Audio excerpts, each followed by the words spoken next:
हमारा next topic है ethnic composition of Sri Lanka कि श्रीलंका की कंपोजिशन कैसी है। श्रीलंका में क्या है, टू कम्युनिटीज़ हैं, सिन्हालाज और तमिल। सिन्हाला स्पीकर्स जो हैं वो बुद्ध धर्म को बिलोंग करते हैं और तमिल स्पीकर के अंदर श्रीलंकन तमिल्स भी है और इंडियन तमिल्स भी है, और ये दोनों ही हिंदू और मुस्लिम धर्म को बिलोंग करते हैं।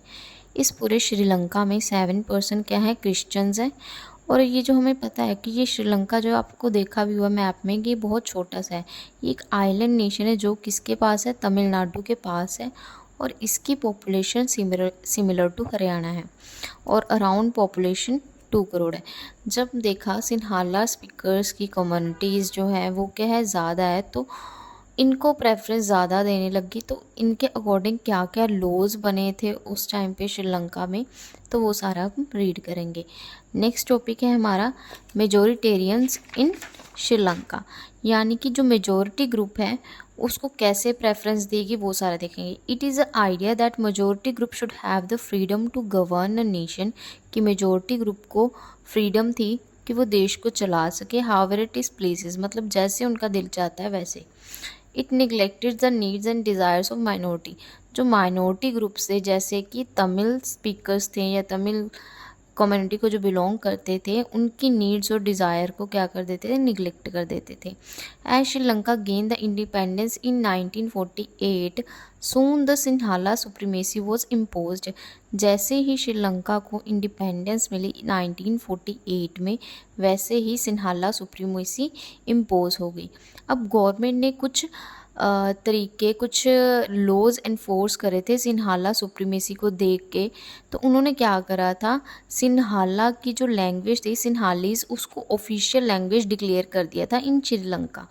Government follow the preferential policy that favoured Sinhala speaking people in all government job and educational institutions, मतलब गवर्नमेंट ने क्या करा था, प्रेफरेंशियल पॉलिसी को फॉलो करना शुरू कर दिया था, जिसमें क्या था, सिन्हाला स्पीकिंग पीपल्स को प्रेफरेंस दी जाने लगी। उनको हर गवर्नमेंट जॉब या एजुकेशनल इंस्टीट्यूट पे ही जॉब मिलती थी, उन्हीं को मिलती थी, उसके अलावा दूसरी कम्युनिटी को नहीं मिलती थी।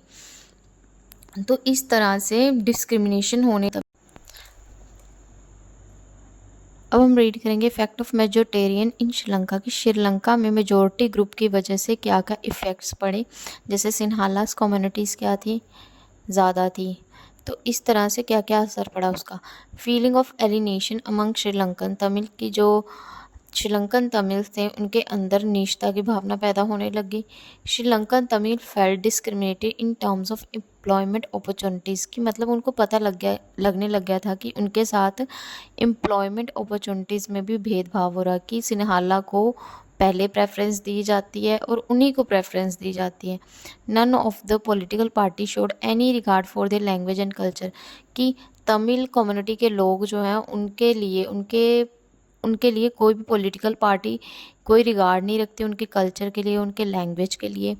Fourth is relation between Sinhala and Tamil community strained over time, जैसे जैसे समय बीतता गया इन दोनों कम्युनिटी के बीच का जो रिलेशन था वो ख़राब होता चला गया। Tamil repeated request for more autonomy for Tamil region were rejected, मतलब तमिल जो थे वो अपनी इंडिपेंडेंस नहीं मांगते थे, पर उनकी डिमांड को रिजेक्ट कर दिया जाता था बार बार।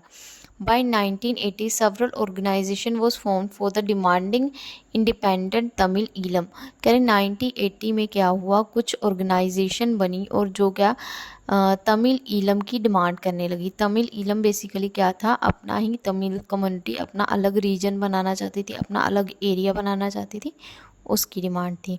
Last one is conflict and mistrust between the two community led to civil war, तो ये सारा कुछ जब इतनी सारी कन्फ्लिक्ट पैदा हो गए तो एट द एंड क्या हुआ था, सिविल वार हुई, जिससे बहुत नुकसान हुआ। चलो next topic is why power sharing is desirable, कि पावर शेयरिंग क्यों चाहिए भाई। Power sharing is good for because it help to reduce the possibility of conflict between the social group. Power sharing इसलिए ज़रूरी है क्योंकि ये क्या करती है, सोशल कन्फ्लिक्ट जो पैदा होते हैं उसको कम करती है power sharing. Power sharing is very essential for democracy, power sharing democracy के लिए भी बहुत ज़रूरी है। Reason for the power sharing, अब रीज़न क्या है भाई, पावर एक प्रूडेंशियल रीज़न है, एक मॉरल रीज़न है। प्रूडेंशियल रीज़न जैसे कि हमने अभी डिस्कस करा कि ये क्या करती है, to reduce the social conflict which lead to violence, कि सोशल कन्फ्लिक्ट की वजह से जो विवाद होते हैं, वायलेंस क्रिएट होता है और tension among the communities develop होती हैं, उसको क्या कर देती है, घटा देती है। इंश्योर पॉलिटिकल स्टेबिलिटी, ये पॉलिटिकल स्टेबिलिटी भी मेंटेन करती है। अब हमारा नेक्स्ट टॉपिक है more power sharing is essential for democracy, की पावर शेयरिंग जो है वो डेमोक्रेसी की ज़रूरी है, जो हमने ऑलरेडी रीड करा है कि people have the, second is people have the right to be consulted on how they are to be governed, कि लोगों के पास अधिकार है कि उनको कैसे चलाया जाए, किस तरह की गवर्नमेंट उनके पास हो और कैसे उनके साथ ट्रीट करे, कौन कौन से रूल्स रेगुलेशन होने चाहिए, तो ये सारे अधिकार लोगों के पास होते हैं। Acquiring a stake in the system through forming a legitimate government, मतलब कि उनके पास एक वो भी एक सिस्टम का हिस्सा होते हैं जो क्या करते हैं, एक लीगल गवर्नमेंट फॉर्म करती है। अब देखो नेक्स्ट टॉपिक है forms of power sharing. Power sharing किस किस तरीके से होती है, कौन कौन से मतलब इसकी फॉर्म्स है। एक first is horizontal distribution of power, vertical distribution of power, power share among the social group and power share among political parties, pressure group and movement। अब देखो हॉरिजॉन्टल डिस्ट्रीब्यूशन क्या है, जैसे हमने in the beginning of the chapter हमने discuss करा था कि power sharing is different organ of government such as legislative, executive and judiciary, कि पावर शेयरिंग हॉरिजॉन्टली कैसे डिस्ट्रीब्यूट करी है लेजिस्लेचर, एग्जीक्यूटिव और जुडिशरी के बीच में। वर्टिकल डिस्ट्रीब्यूशन क्या है, it is a federal government, it is a system where power is divided between the national state and the regional government, मतलब कि पहले सेंट्रल गवर्नमेंट है, फिर उसके बाद रीजनल गवर्नमेंट, ये सारी क्या है वर्टिकल, फिर उसके बाद आगे लोकल गवर्नमेंट आ जाती है, ये सारे वर्टिकल डिस्ट्रीब्यूशन में आ जाती है। Power sharing among the social group, social groups के अंदर भी पावर डिवाइड होती है, जैसे कम्युनिटीज़ में हो या वैसे कोई सोशल ग्रुप में डिवाइड हो, तो वो भी पावर शेयरिंग का ही हिस्सा है।